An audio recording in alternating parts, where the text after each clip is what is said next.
রাহিন, দেখ, মিমের আচার আচরণ না একদম ভালো লাগছে না, কেমন জানি চেঞ্জ হয়ে গেছে। তুই কি নোটিস করছিস? কি রে, তোর সাথে কথা বলতেছি। তোর কথা শুনতে হলে তোর দিকে তাকায় কথা শুনতে হবে। অবভিয়াসলি তাকায় থাকা লাগবে। চেহারার দিকে না তাকাইলে কথা শোনা যায় না। এমনিতে আমি আছি মিমরা নিয়ে নানান যন্ত্রণায়, তার উপর আছিস তোরা আগুনে ঘি ঢালার জন্য। কোথাও একটু শান্তি নাই। এখানে আসলে তুই শামীম তো আছেই, বাসায় গেলে ছোট বোনটা প্যাক প্যাক প্যাক প্যাক করেই থাকে। আমার কি কোনো শান্তি হবে না রে?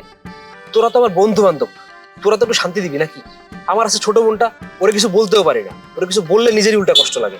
ও, বোনের বেলা 16 আনা আর বন্ধুদের বেলা 4 আনাও না। এইটা একটা ভুল কথা বললি। আমার বোনের বেলায় আধা আনাও কোনো কিছু কম না, কারণ আমার সারা দুনিয়া একদিকে, আমার ছোট বোনটা একদিকে। বুঝতে পারছিস? ওরে আমি না পারবো নিজে কিছু বলতে, আর ওরে কেউ কিছু বলবে সেটাও আমি সহ্য করবো না। উফ, দোস্ত দেখ তো, আমার চোখে কি যেন ময়লা গেছে। কোন চোখে? এই চোখে? হ্যাঁ।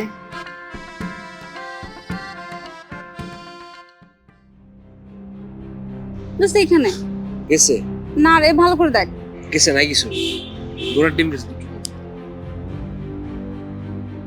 আর তোমরা স্বামীর সঙ্গে দেখা করার কথা, যা আমার সাথে প্যান প্যান করিস না, ওর সাথে দেখা কর যা।